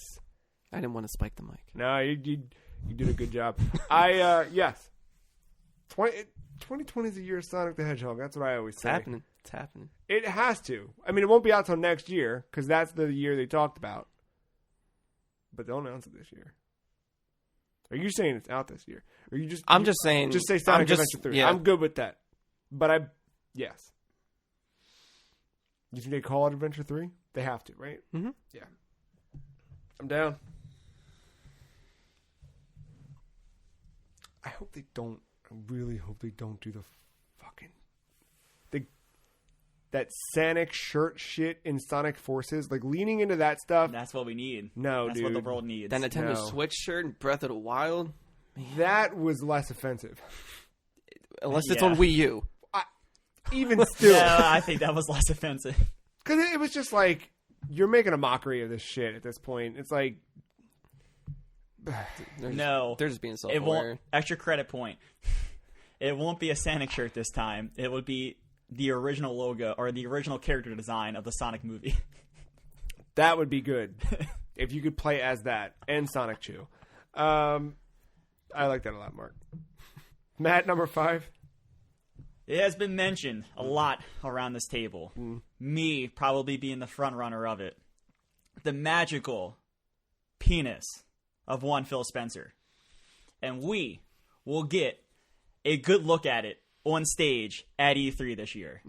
When he says Xbox Live Gold is no longer needed for online play. It is instead like PS Plus back in the day, where it's just a membership thing that gets you discounts and the free games monthly. And it will come bundled automatically if you're an Xbox Game Pass member. I like it. What if it was vice versa? What if you get Game Pass automatically with gold? Does that still count? I'm going with gold being removed because PC does not need gold. And it's a weird... No, I'm just wondering, would that count as half a point? What are you talking about? Like, sorry, say that again. So you said that Game Pass will come bundled with. I'm gonna go. What if they keep gold the way they keep it? They do, and they just put Game Pass into it. Yeah, do you still get like? No, I'm no. I'm okay. going. I like the logic goes you're going away. with, though. No, yeah, I like it too. I was just no, but I like the PC argument that you don't. It's need weird because I go to Master Chief Collection on my PC. Yeah, you don't. I'm fine. Yeah. Well, I know your Game Pass account Ultimate has gold, right? But like, yeah, I feel like if I just had Game Pass PC for $10, that makes sense. And Game Pass Ultimate, I think what's going to happen is they drop gold because xCloud gets folded into Game Pass Ultimate. Like if you're an Ultimate subscriber, you already have xCloud. I think you can still be a gold member. That's why I mentioned like if it folds back a little bit, like for like $5 a month, something super cheap where they can still be like, hey, our revenue stream is this for their shareholders. Yeah. And it's just like PS Plus before it was required for online play, where you get free games and discounts for being a member. That's good. That's a good wrap. Yeah, that was all of them, right? Round 5. Cannot confirm seeing actual penis on stage. But the metaphorical, yeah. All right, well, this is my second favorite part of predictions. It's the part where I read you the scraps, the ones that didn't make. I got a couple scraps. Yeah, I got a couple scraps. All right, I got Horizon 2, Gran Turismo, New Japan Studio IP, and Spider-Man 2 are PS5 launch titles. Damn, that's a fucking launch. I know, because they've all been fucking quiet, man. Like all of these. Like, I think it's good. This is good. That's what I mean, right? And when like the Swan songs go. You didn't say God of War, did you? Nah, fuck God of War. I think the sequel that would be a launch. No, that'll be next year. Yeah, I think too soon. Yeah, because Horizon came out before God of War. Horizon came out when Breath of the Wild did, like a week before. Gran Turismo hasn't had a new one since 2016, and that wasn't even like a proper 7. It technically was. They just didn't call it 7, which is weird. But Japan Studio has been kind of quiet. I don't think it's too soon For God of War? Yeah. I think why... Because now they have shit established. All they have to do is just add upon it. Yeah, but like I feel like you could take some time to innovate because you got the fucking catalog if like Horizon is ready to go. And I think you can let that bake in the oven a little bit more. I just think 2 years is short. Like, that was 2018. I get what you're saying. That world's established, but I feel like they could Resident Evil 2 to 3 bake. Well... I'm just saying it's possible. But then you're going to have a God of War that's basically the same. You know what I mean? Like the... Yeah, let it bake. Yeah, that's let true. me do some cooler things with the Leviathan Access time. No, they won't. But yeah, Spider-Man 2, I think that's probably this year. Well, that's a given. Yeah. I think that's part of the reason why they bought Insomniac. Yeah. No, but I think this year. Oh. Ooh. Yeah, I can see that. Like, I mean, hell, it was a fucking... Like, the first one was a demo for the PS5 stuff. Yeah. Like they're pushing that one heavy. The fact you buy Insomniac means you're throwing way more money at them. When does or was that just revealed and with no date? The sequel to Spider-Verse. 2021. I think you hold it for that buzz. Or is it 2021 or 22? It was 22. That's too long, but I think it was 21. I think you kind of released them around the same time to get that synergy going for Sony.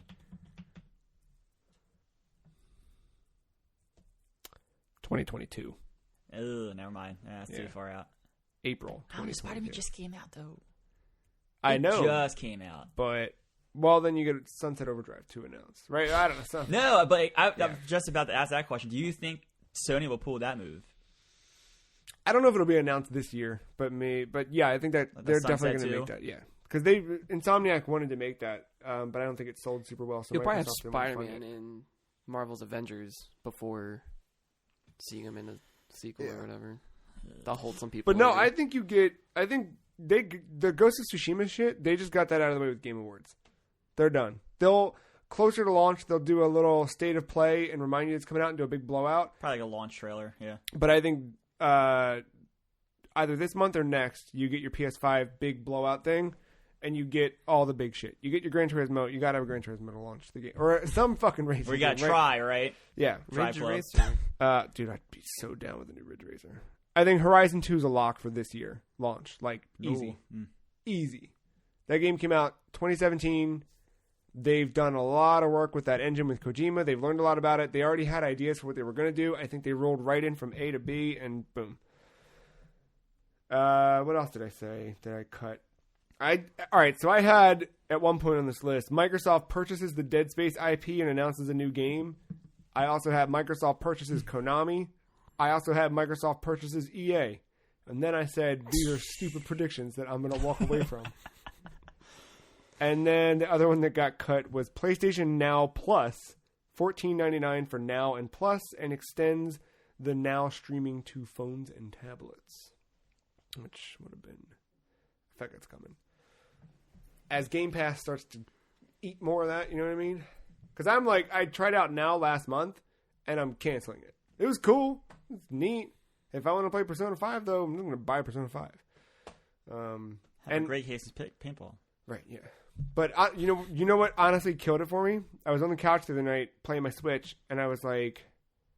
Or I'm sorry, no, I had Vita near me, and I'm fucking around with Vita, and I was like, I want to play some shit on PlayStation Now.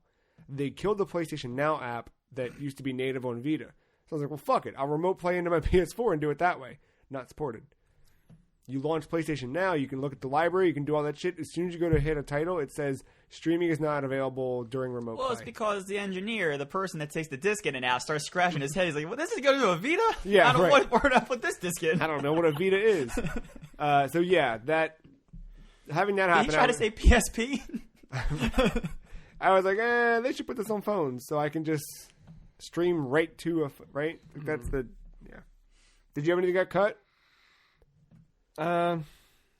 No, because I'm already getting Phantasy Star 2, so. Oh, yeah. God, I can't wait. I can't make that prediction anymore. Yeah. I had Naughty Dog secretly has another internal team and they tease a new IP. I heard that too. Did you really? This morning I was like, yeah, they're doing something. They gotta be, right? I also had the Mass Effect trilogy, again, a whole remaster, just to get BioWare back in good graces with people, again, remind them, hey, we can make good games. Yeah. / we did make good games. And then I had some pricing predictions. I had PS5 retailing at $400, while the Xbox Series X comes at $500. But then I said that there's that rumored second SKU because the series is just like a blanket thing. Right. Like an all-digital new Xbox that comes at $400 to be the competitor to PS4. Yeah, that makes sense. And then that's all I had, because I usually do a decent job of folding everything into a big 7-part prediction. Yeah, like as you do. I didn't have like a full prediction, but I was thinking like the next batch of like Super Nintendo games they announced, like Super Mario RPG would be a part of it. Oh, they got to do that. I can't figure out when Switch would launch an XL. I don't think they can do it in the fall, and I think it's... I mean, I know they did the late quickly, but I don't know if you can do an XL that quick, like, for May. Like August or something is what I'm thinking. I think that's too close. I think you got to stay away from... No, but I mean, like, you want to get in before... Yeah, you want to get in before, but you start to play that line of, like, how close can you get, kind of like... Fuck it, March. Put it out with Animal Crossing. That's what I was thinking. I was like, I feel like that's too soon at this point, but I don't know if you do a direct and you lean on it a little bit for 10 minutes this month. See, but they're dumb as fuck and they won't do it during the direct. That's the weird thing about it, right? Yeah. Like, you're right, but they fucking won't. Yeah, it's just the weirdest. That's Nintendo. It's like, you want these things to make sense and they just don't, or they don't quite do it the way you wanted them to. Because you're like, okay, direct, they'll show a new Switch, and they do the thing, and you're like, okay, well, yeah, no Switch, that makes sense. And then, like, 4 days later, you're like, man, I can't believe that fucking trailer for blah, blah, blah looks so good. And they're like, hey, here's a press release at 9 o'clock at night. We're making a new Switch. You're like, what the fuck? Yeah, but then, like, I don't know, the other thing with putting out in March is, like, you start to get into that crowded March spot, and I feel like a lot of people are like, well, I already have a PS4, why don't I need this new Switch when I can use that money to buy, like, Final Fantasy VII, Cyberpunk, whatever else is coming out at that time. It's a tricky thing, and I don't know if you want to launch a console in the summer, although I don't think we care about that anymore. Think about me as a test case. I'm not saying I'm the everyman, right? But if you told me tomorrow that the new model of the Switch is launching March 20th when Animal Crossing launches, and I've got to start thinking budget-wise, all right, I got Animal Crossing, I got Doom, I got now a new Switch, I got Final Fantasy, I got Resident... Like, some of those things start dropping off, and I'm going to buy a new Switch. I'm ready for a new... You see, this is the thing, like I bought a Switch day one, really haven't touched it a lot. I mean, last year's numbers talk to that. Is like, I think I want a new Switch. I would like the extra power boost, but if you're dropping with Cyberpunk, Final Fantasy, 3 Make, all those other games that I'd rather drop $300 on those than get a new console at that moment. They're gonna keep producing the yellow Switch lights and put Isabel's face on the back of it. There you go. And then Mark's gonna buy 3 Switch lights. Or 69. Yep. No, but I think Breath of the Wild was certainly fine performance-wise, but if you put, I don't know, I feel like that's a good showcase for a new Switch. If they do that sequel this year, if that makes the cut, like you'd want that out. But that game, that game's coming out this year. It is not coming out this summer. It's coming out in the fall, which it's a holiday thing. I would be scared as a owner of Nintendo, because I own that right, stock. Right. I would not like the sales numbers on that. What if it's not coming out in the fall? What if they push it to next year? Next March? Switch? Yeah. What if Breath of the Wild 2 is indeed a 2021 game? Like, I do still think it is, but it comes out in that March time frame the last one came out, and you just release the XL on that day and date again.